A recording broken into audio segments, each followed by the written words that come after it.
معظم علي.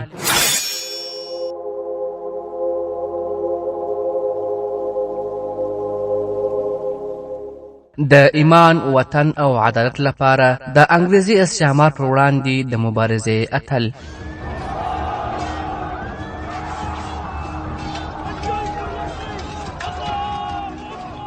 معظم علي.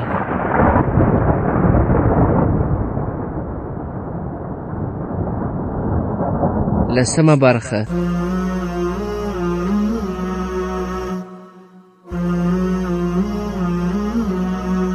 الحمد لله وكفى والصلاة والسلام على رسوله وعلى آله وأصحابه أجمعين. اما بعد. وړونو، په تېره برخه کې مو وویل چې علي وردي خان میر جعفر ته وویل د هغه د سر په اړه به وروسته فکر کوو. سمدستي زه غواړم چې پر دې خبر سم چې هغه څه اراده لري او هغه دا جرأت له کومه کړ چې زما له امر نه سرغړونه وکړي او د معظم علي درک تر اوسه پورې ولې معلوم نه سو. میر جعفر وویل علي حضرته، د کټک والي تاسو له ټولې وضعې خبر کړي یاست. تر کومه چې زه خبر یم، زه یوازې دومره پوهېږم چې د فوز ټولو لویو منصبدارانو د عطاالله خان ملګرتیا پرې ایښې ده. که د هغه نیت خراب وي هم اوس تاسو په وړاندې کومه دسیسه نسي جوړولی. هغه یوازې د خپل سر له ویرې په راتلونکي کې ډیل کوي. ما ته چې ستاسو حکم راورسېد د معظم علي په باب مې پلټنه پیل کړه. له بده مرغه په کومه ورځ چې مې دی له کټک نه روان سو، زه هم هلته وم او ما ده ته وویل چې ته له اتو تنو سره د سفر پر ځای د پوځ د راتلو انتظار وکړه او زما د دې مشورې سبب دا و چې د سرحد په شاوخوا کې د مراټانو د فعالیتونو خبر رسېدلی و. خو معظم علي د داسې مشورو اورېدو ته چمتو نه و. دا معلومه نه سوه چې هغه ووژل سو او که بندي سوی دی. په هر صورت دی له کټک نه زما په مخ کې روان سو. دا هم کېدای سي چې عطاالله خان د ده پر خلاف څه دسیسه جوړه کړې وي، خو دا ثابتول اسان نه دي. علي وردي خان لږ نرم سو، ویې پوښتل د عطاالله خان په باب ستا مشوره څه ده؟ امیر جعفر وویل علي مقامه، زما په خیال خو هغه د ویرې ستاسو په حضور مشرف نه سو. زما دا خواست دی چې د هغه پر خلاف د څه پرېکړې نه وړاندې یو ځل ما ته دا اجازه راکړې چې ورسم. که د هغه نیت خراب وي نو کېدای شي زه یې وپوهوم چې دسیسه دې رسوا سوې ده او ستا د ژغورل کېدو یوازینۍ لاره دا ده چې بې له ځنډه د علي حضرت په پښو کې سر وکښېږده. علي وردي خان وویل هغه زما حضور ته د راتلو اړتیا نه لري. که یې ته په لاره برابرولی سي نو ورته ووایه چې شپه وکړي او سیده مرشد آباد ته ولاړ سي. میر جعفر وویل علي حضرته، که زه هغه ډاډه کړی سم چې تاسو یې د سر د بخښنې ژمنه کړې ده، نو باور مې دی چې مرشد آباد ته تګ به خپله نیکمرغي وبولي. علي وردي خان وویل ته باید د غدارانو سپارښتنه ونه کړې. په هر صورت که په سمه لاره برابر سي نو موږ هغه ته معمولي سزا بس وبولو. د شپې مهال عطاالله خان په خپل کور کې په درانه خوب ویده و چې نوکر یې راویښ کړ او ورته یې وویل میر جعفر تشریف راوړی دی، غواړي همدا اوس له تاسو سره وویني. ما دی د مجلس په خونه کې کښېناوه. له هغه سره د پوځ 2 تنه نور منصبداران هم دي. عطاالله خان د اندېښنې په حالت کې بېله دې چې جامې بدلې کړې لاندې شوه سو او د ناستې خونې ته ننوتی. میر جعفر جګ سو او له ده سره یې ستړیا مسه وکړه او خپلو ملګرو ته یې مخ ور واړوه او ویې ویل تاسو درځئ، سرتیرو ته د خوب لپاره بندوبست وکړئ، زه به اوس ترسم. پوځي منصبداران جګ سول او د باندې ووتل. میر جعفر عطاالله خان ته وویل افسوس چې بیا وخته مې زحمت درکړ، خو وضع داسې وه چې تاسو پر وخت خبر کړم. هغوی دواړه یو بل ته مخامخ پر کرسي کښېناستل. عطاالله خان تر څه ځنډه په ډېره پریشانۍ میر جعفر ته کتل. بیا یې وویل داسې ښکاري چې کوم ښه خبر دې نه دی راوړی. ما ته چې دا خبر راغلی چې علي وردي خان میدناپور ته راغلی دی، دا اندېښنه را سره پیدا سوه چې کوم زموږ ملګري هغه زموږ له ارادو نه خبر کړی دی. میر جعفر وویل زما پر دې باور نسته، خو ستا نه یوه غلطي سوې ده او هغه دا چې د علي وردي خان دربار ته حاضر نه سوې. زه د دې لپاره راغلی یم چې درته ووایم چې میدناپور ته د علي وردي خان له راتلو سره زموږ د پلان بریالیتوب امکان ډېر لږ دی. د ده له فوج سره ډغره وهل به لیونتوب وي. که هغه کټک ته ولاړی نو زما دا اندېښنه ده چې ستا د پوځ اتره سرتیري به خپله ماته حتمي بولي او له ده سره به یو ځای سي. تا ته اوس یوازې یوه لاره پاتې ده چې استعفا ورکړې او مرشد آباد ته ولاړ سې. ما هڅه وکړه چې علي وردي خان له تا نه ډاډه کړم. هغه دا ویل چې که ته استعفا وکړې او مرشد آباد ته ولاړ سې نو ډېره سختي به در سره ونه کړې. عطاالله خان ته لږ ځنډه په رډو رډو میر جعفر ته کتل. بیا یې وویل علي وردي خان له تا نه هم د استعفا غوښتنه کړې ده؟ میر جعفر وویل نه، که ته هم د هغه په خدمت کې حاضر سوی وای نو شاید وضع داسې نه وای سوې. عطاالله خان ځواب ورکړ زه د ده دربار ته تر تلو دا غوره بولم چې مراఠیانو ته پناه وروړم. میر صاحب ته هسې وېرېدلی یې، که ته له ما سره ملګرتیا کوې نو زه به همدا اوس پوځ ته د کوچ امر وکړم. میر حبیب له سرحد نه ډېر لرې نه دی، موږ به هلته پناه وروړو او له علي وردي خان سره به د جګړې لپاره وخت ومومو. میر جعفر ځواب ورکړ ما پر دې ټولو خبرو فکر کړی دی او بیا تا ته راغلی یم. میر حبیب یو لوټمار دی چې پر دوستي باور نسي کېدی. هغه د بنګال له کورنۍ ګډوډۍ نه د ګټې اخیستو لپاره تا ته د مرستې لاس درکولی سي، هغه هم په داسې حال کې چې ستا پر بری یې باور وي. خو چې ته کله هغه ته د یوه ماتې خوړلي سړي په توګه ورسې نو د څو ټنګو په بدل کې باید پر علي وردي خان د پلرونو نه دریغه ونه کړې. اوس وضع داسې ده چې که ته استعفا ونه کړې نو علي وردي خان به دې برطرفه کړي.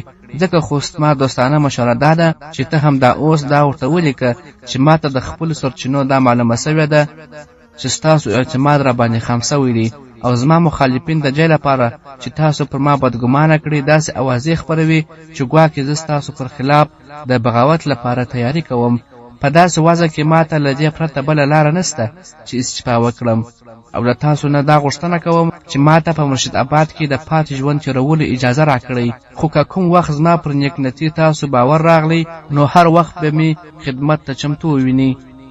عطاالله خان لږ چوت وروسته وویل میر صاحب ستا باور ده چې له استعفا وروسته که زه مرشد آباد ته ولاړ سم نو دا به مې د جان وژنې په معنا نه وي؟ میر جعفر وویل نه، بلکې زما باور دی چې تاسو مرشد آباد ته ورسیږئ د علي وردي خان دا پیغام به در ورسیږي چې زموږ ټولې بدګمانۍ لیدل سوي دي او تا پر پلاني منصب غوره کوم. عطاالله خان وویل زما باور نه راځي چې دومره زر دې ما لوبه بایللې وي. میر جعفر تسلي وکړه ویې ویل زما اشنا تا لوبه نه ده بایللې. علي وردي خان د خپل عمر په وروستي پړاو پښه ایښه ده. راتلونکی زموږ دی او موږ څو میاشتې او څو کلونه انتظار نور هم کولی سو. زه د دې لپاره نه یم راغلی چې تا ته د ماتې د منلو او یا وسلې غورځولو مشوره درکړم، بلکې د دې مشورې درکولو لپاره راغلی یم چې ته د وسلې اوچتولو لپاره مناسب وخت انتظار وکړه. عطاالله خان وویل میر صاحب کله به چې موږ د خپل راتلونکي په باب خبرې کولې نو تا ما ته دا نه وویلې چې زه به له داسې وضع سره مخامخ کېږم. اوس که ستا همدغه مشوره وي نو زه دې ته تیار یم چې استعفا وکړم، خو د استعفا د ځواب تر راتلو پورې زما همدلته پاتې کېدو ته اړتیا ده. بیا که علي وردي خان زه مرشد آباد ته له تلو را ایثار کړم نو څه باید وکړم؟ میر جعفر وویل ته د ځواب انتظار ته اړتیا نه لرې، زه دا غواړم چې استعفا دې ما ته راکړه او بېله ځنډه مرشد آباد ته روان سې. د علي وردي خان ډاډه کول به زما کار وي. عطاالله خان جګ سو دروازې ته نږدې ورغلی او یوه نوکر ته یې غږ وکړ چې قلم او کاغذ راوړي او بیا میر جعفر ته وویل میر صاحب د استعفا مضمون په لیکو کې مې ستا مرستې ته اړتیا ده. میر جعفر وویل ډېر ښه، زه به یې درته ووایم او ته یې لیکه. دوهمه ورځ سهار وختي عطاالله خان د مرشد آباد په لور روان سو او د هغه له روانېدو نه څو ورځې وروسته میر جعفر میناپور ته ورغلی او علي وردي خان ته یې وویل علي مقامه د خدای شکر دی چې هغه زما د خبرو تر اغېزې لاندې راغلی او استعفا یې ورکړه، که نه ډېرې خطرناکې ارادې درلودې. په مرشد آباد کې هغه ستاسو والا مقام لپاره د خطر سبب نشي کېدی. زموږ جاسوسان به تل هغه څاري. داسې ښکاري چې خپل کوم نادان دوست یې لمسولی و. اوس که د علي مقام اجازه وي نو زه غواړم ورته ولیکم چې اعلی حضرت ستا استعفا منظوره کړې ده. د چیرې غلطیو په اړه به له تا نه څه پوښتنه نه کیږي، نو په راتلونکي کې باید پام وکړې. علي وردي خان د ده په ځواب کې وویل هوکې، هغه ته دا هم ولیکه چې د ده د چیرو پوځي خدمتونو په خاطر موږ پرېکړه کړې ده چې د ده د ژوند تېرولو لپاره مناسبه تنخواه ورکړي. قدرمنو اورېدونکو، د میر حبیب په جیل کې د معظم علي ژوند د سهارونو او ماښامونو یوه بې خونده لړۍ وه. دی د بنګال له وضع هېڅ خبر نه و. د بندیتوب یوازیتوب ته یې اکبر خان یوه لویه تکیه وه. دوی به تل د خپلو خپلوانو، دوستانو او انډوالانو په باب خبرې سره کولې. کله کله به د یوه ذهني درد له امله معظم علي تر 3 ساعتو پورې چپ ناست و او اکبر خان به هڅه کوله چې ده ته تسلي ورکړي ورورجانه ته باید پریشانه نه سې خدای به زموږ مرستندوی وي او ډېر ژر به د دې ظالمانو له جیل نه خوشي سو تا خو ویل چې خدای د خپلو بندګانو دعا خامخا اوري او زه تل ستا د خوشي کېدو دعا کوم تا ویل چې خدای تعالی خپل بندګان په صبر ازموي خو ته نن غمجن یې چې کله به د مسکا پر هوڅو سره بیا د اکبر خان ښکلې سترګې له اوښکې راډکې سوې نو معظم علي به د خوبونو او خیالونو له نړۍ نه راووتی او هغه ته به یې د تسلي کولو اړتیا لیدله ورته ویل به یې اکبره زه د ځان په اړه نه بلکې د خپل اولس او وطن په باب فکر کوم کاشکې زه خبر وای چې هلته به څه روان وي بیا به دوی په خپل منځو کې هغه خبرې بیا پیل کړې چې په وار وار یې تکرار کړې وې هڅه به یې کوله چې د اوس په مایوسیو او تیارو کې د راتلونکي هیلو ډېوې بلې کړي اکبر خان به د خپل وطن د ښکلیو او زړه راوړونکو منظرو یادونه کوله او معظم علي به هغه ته د مرشد آباد د کوڅو او کورونو په باب نقلزنه ورته کول چې ده به په ماشومتوب کې د خپلو انډوالانو او ملګرو سره لوبې پکښې کړې وې او بیا به دوی له جیل نه د خوشي کېدو نه وروسته د یو او بل د وطن د لیدو ژمنې کولې اکبر خان د خپل عمر په نسبت ډېر هوښیار او ذهین و د معظم علي ته د هغه حویلۍ د ننه او د باندې د مرهټیانو د کم ټول حال ویلی و د چیشتې له هڅې وړاندې چې ده په حویلۍ کې د ګرځېدو را ګرځېدو ازادي درلوده د پړاو په اړه یې ټول معلومات ترلاسه کړي وه د معظم علي ته ویلي وه چې مرهټیان د کلي د اصلي اوسېدونکو له شړلو وروسته د هغوی کورونه نیولي دي په زیاته کورو کې اوس دوی د آسو طبیلې جوړې کړي دي او په ځینو کورونو کې یې خوراکي شیان ګولۍ او باروت ایښي دي د پهرهدارانو ډلې شپه او ورځ د کلي په کوڅو کې ګزمې کوي له کلي نه بهر څلورو لورو ته د مرهټیانو د پوځ خیمې دي د دې کلا دننه هم په ځینو خونو او سموڅو کې باروت او نور اړین شیان ضریمه دي له اکبر خان نه د ډېرو پوښتنو وروسته معظم علي د خپل جیل د خونې نه بهر د هر دیوال کوڅې او کوه نقشه په خپل ذهن کې وساتله سهار او ماښام د لږ ځنډ لپاره د هوا خوري لپاره د جیل له خونې نه را ایستل کېدی معظم علي په حویلۍ کې دننه له نورو بندیانو نه پرته کله کله خپل ملګري هم لیدل خو وسلوال پهرهدارانو به تل د دوی پر سر ولاړ وه او دوی ته به له یو بل سره د خبرو اجازه نه ورکوله یو ورځ ده ته اکبر خان د تیښ په باب یوه نوې لاره ور وښودله معظم علي تر ډېره وخته د هغه خبرو ته غوږ نیولی و په پای کې هغه وویل اکبر خانه ته پوهېږه چې د تیښتې ناکامه هڅه موږ ته څومره خطرناکه ده بیا زه دا هم نه غواړم چې خپل ملګري مې دلته پرېږدم او زه ولاړ سم زه داسې فکر کوم چې که ته د دې تیاره خونې نه بهر واوسې او شاوخوا وضع معلومه کړی سې نو کېدای شي د تیښتې لپاره یوه غوره لاره فکر وکړی سو ما یوه لاره سنجولې ده او ته په هوښیاري عمل پرې وکړه نو کېدای شي چې موږ ډېر ژر خوشي سو سبا ته چې پهرهدارانو ډوډۍ راوړه نو معظم علي ورته وویل زه غواړم له میر حبیب سره ووینم پهرهدار ځواب ورکړ هغه دلته نسته چې کله راسي نو ستا غوښتنه به ورسول سي معظم علي په ډېره ناکراري د میر حبیب د راتلو انتظار کاوه ده به هره ورځ چې سهار راپاڅېده له پهردار نه به یې پوښتنه کوله خو جواب به منفي و له لسو میاشتو انتظار وروسته د پهردارانو یو منصبدار ورته راغی او خبر یې ورکړ چې میر حبیب تشریف راوړی دی او ستا غوښتنه مو ورته رسولې ده خو هغه تر اوسه پورې څه ځواب نه دی راکړی معظم علي په مایوسي او بېوسۍ څو ورځې نورې هم تېرې کړې یو ورځ ناڅاپه د ده د خونې دروازه پرانیستل سوه او میر حبیب له 2 تنو پوځي منصبوالو او 4 تنو وسلوالو سرتیرو سره خونې ته وننوتی معظم علي او اکبر خان دواړه ودرېدل میر حبیب ترې وپوښتل ته څه غواړې معظم علي ځواب ورکړ ما داسې ګڼله چې له خپلو غلطیو سره ته یو مېړنی سړی یې خو په مېړانه او بېرحمۍ کې ډېر توپیر دی زه له تاسو نه دا پوښتنه کوم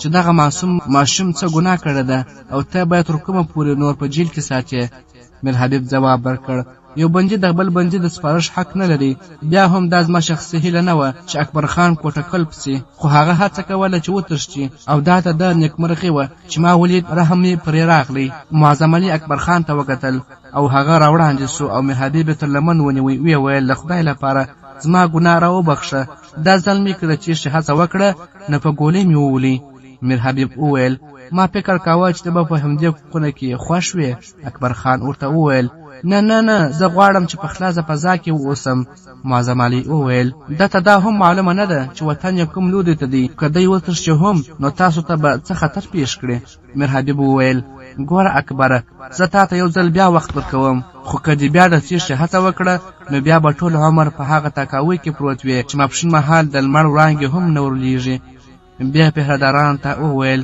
دی بوځئ خو ډېر پام پرې کوئ. اکبر خان له یوه پهردار سره راووتی.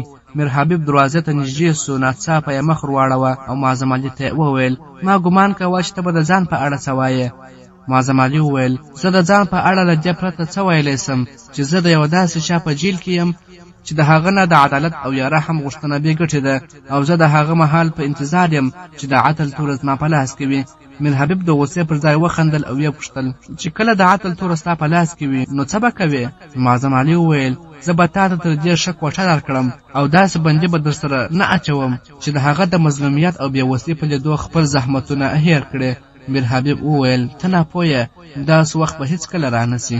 د بندیانو د کوټو په مخ کې د حویلۍ په انګړ کې د ساتونکو 3 غرفې وې. د منځ غرفه یې لږ لویه وه. په هغو کې د ساتونکو مشر اوسېده. د هغه په کیڼه او شیب غرفو کې 8 تنه ساتونکي اوسېدل. د تودوخې په موسم کې به ساتونکو د دې غرفو سوري ته پناه وړله خو د شپې لخوا به دوی د بندیانو د کوټو مخې ته تر اسمان لاندې ویده کېدل. د دوو پهردارانو 4 ډلو به د شپې لخوا په وار سره پر بندیانو پهره کوله او له ماښامه تر سهاره به 3 ساعته وروسته پهره بدلېدله. د دې چوکۍ نور ساتونکي چې تر 50 او 80 تنو پورې وه د لویې دروازې لوري ته د دیوال سره جوخت په وړوکو خونو او د بانس په څپوره کې اوسېدل. میر حبیب چې اکبر خان د معظم علي له خونې راوویست د ساتونکو مشر ته وسپارله او دا ټینګار یې پرې وکړ چې اکبر خان ته څه تکلیف ونه رسېږي. د ساتونکو دغه جمعدار یو مراټه و او مرلیدت نومېده.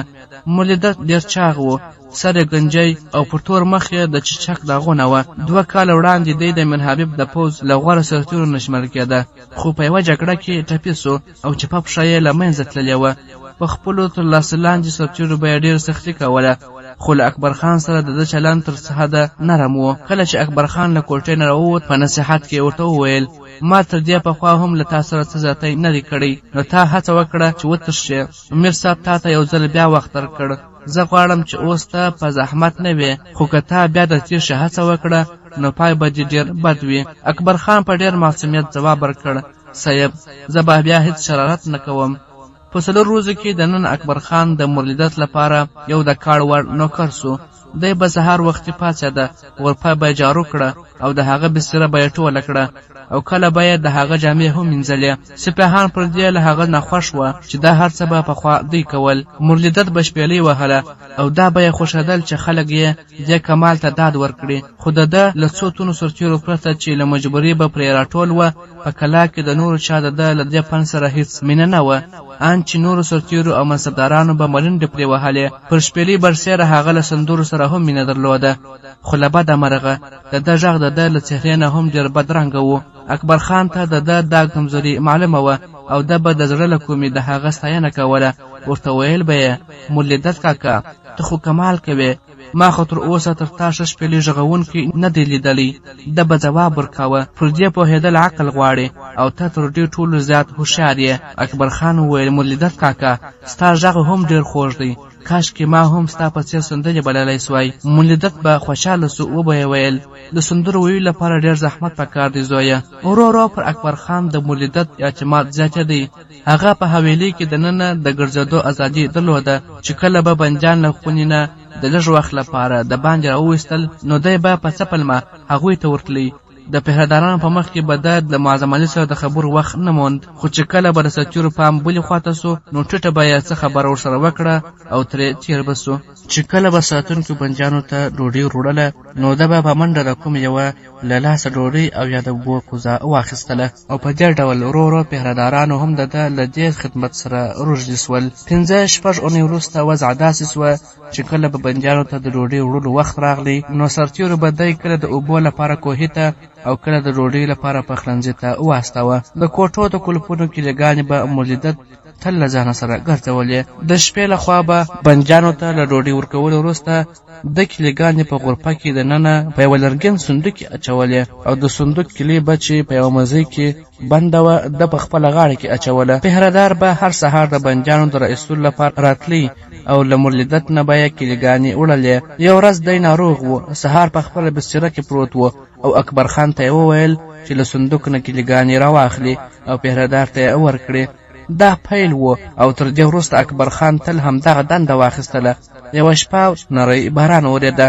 مولده د ډوډۍ له خوړلو وروسته تر څه ځنډه شپېلۍ وغږوله او بیا یې اکبر خان ته په خپل ډډ او کړغېرن غږ څو سندرې واورولې او بیا ویده سو. لږ ځن وروسته یې خرهار چې د حویلۍ هر سرتېري پرې بحث کاوه اکبر خان نارامه کړی و. د شپې په وروستۍ برخه کې چې باران تم سو نو اکبر خان خپل کټ له غرفې راوویست. دوو پهردارانو ګزمه کوله. له هغوی نه یوه پوښتنه وکړه څه خبره ده اکبر خانه؟ اکبر خان وویل هېڅ نه، مرلیدت کاکا تورم وهي او ما ته خوب نه راځي. پهردار ده ته نږدې سو او ویې ویل زه فکر کوم چې د توپ غږ به هم دومره ځورونکی نه وي. که زه ستا پر ځای وای نو له مرلیدت سره په یوه غرفه کې تر اوسېدو به پر دې خوښ وای چې په تکاوي کې پاته سم. خو ګوره پام کوه چې دا خبره کوم وخت دته ونه کړې.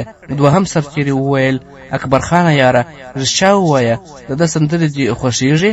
بېګا چې تر نیمه شپې پورې د شپېلۍ وغږوله نو موږ فکر کاوه چې اوس به د خوب لپاره فرصت سو، خو چې شپېلۍ یې بس کړه تا د سندرو ټینګار کاوه. اکبر خان پر کټ پرېوت او ویې ویل د هغه سندرې زما ډېرې خوښېږي. سهار مهال پهردار اکبر خان راویښ کړ او ورته یې وویل چې کیلېګانې راوړه. اکبر خان سترګې موښلې او غرفې ته ننوت. مرلیدت همهغسې خړېده. دا بې له دې چې هغه راویښ کړي او په ډاډه زړه یې د مزې غوټې پرانیستې او د هغه له غاړې کیلي راوایستله. بیا د صندوق ور پرانیست او د جیل د خونو کیلېګانې یې راوایستلې او بهر ته راووت. لږ ځان وروسته یې خپل کټ بېرته غرفې ته راوړ او په درانه خوب ویده سو. ناڅاپه یې د مرلیدت غږ واورېد اکبر خانه جګ سه، ډېر ناوخته دی، پهردارانو ته کیلېګانې وروړه، ما ته د شپې خوب رانغی. اکبر خان راجګ سو او کښېناست. مرلیدت په خپله غاړه او ټټر لاس راتېر کړ او بیا ورخطا سو. ویې ویل وای زما کیلېګانې څه سوې؟ اکبر خان له خپلې غاړې کیلې راوایستله او ترته یې ور واچوله. ویې ویل واخله، ما پهردارانو ته کیلېګانې راوایستلې، ته په درانه خوب ویده وې ځکه مې مناسبه نه لیدله چې راویښ دې کړم. مرلیدت د کیلې مزې په غاړه کې واچوله. ویې ویل ته ډېر شیطان یې، زه بېګا ډېر ناوخته ویده سوم، ښه ده چې راویښ کړی دې نه یم. اکبر خان پر کټ څملاست او سترګې پټې کړې. ویې ویل اوس ما ته خوب راځي. له دې پېښې نه څو ورځې وروسته بندیان سهار مهال له خونې را ایستل. اکبر خان په مناسب وخت معظم علي ته وویل میر حبیب سبا ته چېرته روان دی؟ چې هغه نه وي پهرا دومره کلکه نه وي، ورځ را روانه ده، که نن شپه باران پیل سو نو ته چمتو اوسه. قدرمنو اورېدونکو، ماښام مهال ورځ راخپره سوه. مرلیدت له غرفې نه بهر پر کټ ناست و او شپېلۍ یې وهله. اکبر خان له پهردارانو سره پر بندیانو خواړه وویشل او بیا راغلی. د مرلیدت پر مخ کې یې کیلېګانې کښېښوده. ویې ویل مرلیدت کاکا نن ډېره ګرمي ده، ما اورېدلي دي چې ځینې راګونه باران راولي، ستا دا سوګمه نغمه زده ده؟ مرلیدت په بې پروایي ځواب ورکړ نغمې د انسانانو لپاره وي، د ورځو لپاره نه وي. او بیا بیرته د شپېلۍ په غږولو بوخت سو. اکبر خان له لږ ځنډ وروسته بیا وویل مرلیدت کاکا کیلېګانې دننه کښېږدم؟ مرلیدت بې له دې چې ځواب ورکړي له جیبه د صندوق کیلۍ راوایستله، د هغه په لاس کې کښېښودله. اکبر خان کیلېګانې ورسره واخیستلې او دننه ننوت. د هغه زړه ډېر بد درزېده. له څو شېبې ځنډ وروسته کیلېګانې د صندوق شاته کښېښودلې. بیا د صندوق ور پرانیست او سر یې په زوره پرې پورې کړ او بېرته یې قلف کړ او د باندې راووت. مرلیدت په غوسه ورته وویل ته څومره ناپوه یې، زما صندوق په مات کړې. اکبر خان هڅه کوله چې د خپل زړه درزا راکابو کړي. ویې ویل کاکا دننه ډېره ګرمي ده، وګوره پر ما خولې راغلې. هغه د اکبر خان له لاسه کیلې واخیسته او په غاړه کې یې واچوله. ویې ویل نن خامخا باران کېږي. اکبر خان د مرلیدت په مخ کې پر بل کټ کښېناست. لږ ځنډ وروسته هغه شاوخوا پرتو سرتېرو ته غږ وکړ دلته راسئ، نن مرلیدت کاکا کمال کوي. او سرتېري د مرلیدت له موسیقۍ نه د خوند اخیستو پر ځای د ده د ملامتۍ نه د ځان ژغورنې لپاره د خپلو کټونو سره ورغلل او ترې راچارپېر سول. مرلیدت وویل پر راک د پوهېدو لپاره عقل ته اړتیا ده، اوس یې لږ په ځیر واورئ.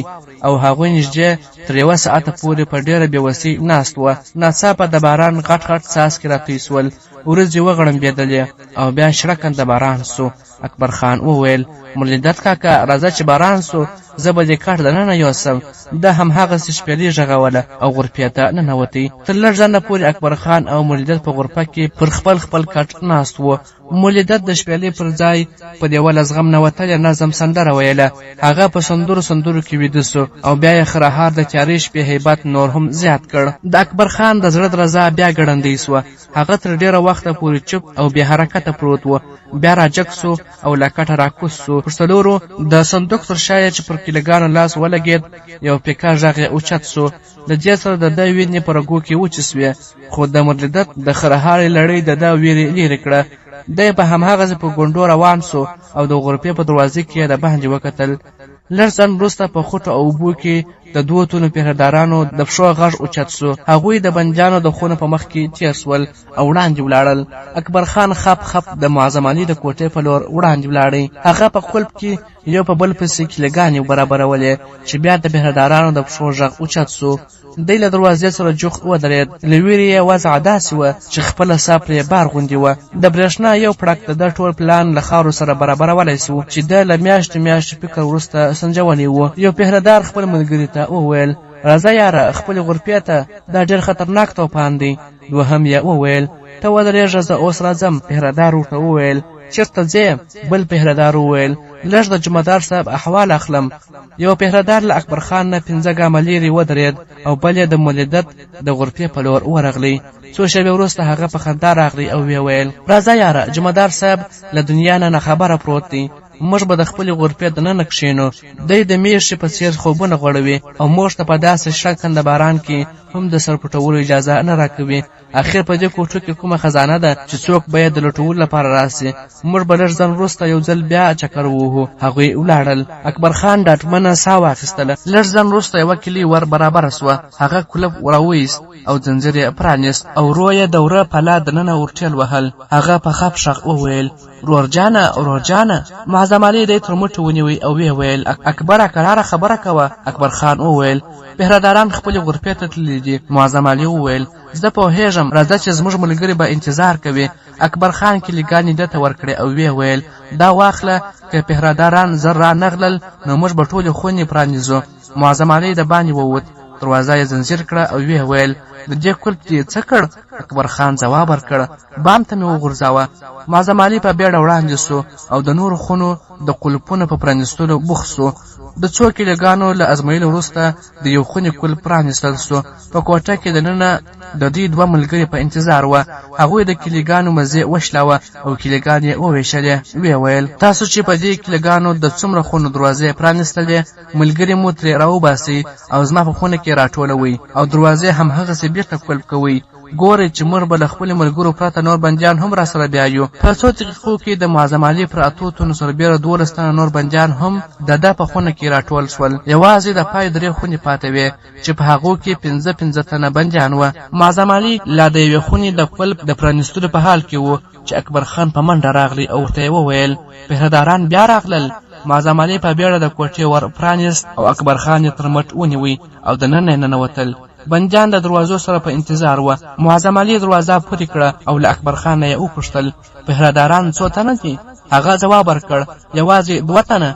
معظم علي د کوټې بندیانو ته وویل: له تاسو نه 3 تنه مضبوط کسان له ما سره راځي. موږ به پهرداران بې له دې چې څه شرماشور ګډ کړي په دې کوټه کې بند کړو. خو پام کوئ چې ستاسو لږ بې پروایي به زموږ ټول پلان له خاورو سره برابر کړي. بیا معظم علي دروازه پرانیستله او لږ ځنډ وروسته د پهردارانو د پښو غږ راغلی چې په خبرو د خونې مخې ته راورسېدل. معظم علي ناڅاپه وړاندې ورغلی. یو پهردار یې تر مرۍ ونیوی او خونې ته راکش کړ. د بل تن له خولې نه یوازې همدومره ووتل چې څه خبره ده چې یو بندي هغه تر ورمېږ ونیوی او 2 نورو په سوکانو او لغوتو هغه له واکه وغورځاوه او خونې ته یې راوست. په تیاره کې معظم علي ته د دې ویلو حاجت نه و چې له هغوی سره څه وکړي. چا د هغوی کمیس پرې څیرې کړ او په خوله کې یې وننستی. چا یې بګړۍ راواخیسته او د هغو لاسونه او پښې پرې وتړل او چا یې په سوکانو او لغوتو هرکلی کاوه.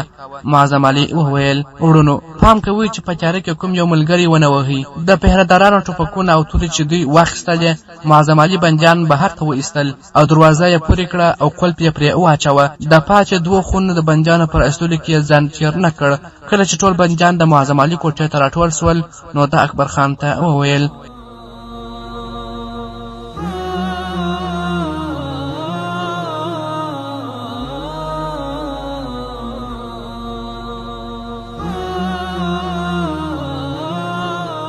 قدرمنو اوریدونکو، دا چې نور څه حالات مخته راځي، آیا معظم علي او ملګري به له کلا څخه تښتي او که نه، دا به په راتلونکي برخه کې واورو. تر هغه وخته مو پر پاک سپېڅلي لایزال رب سپارم.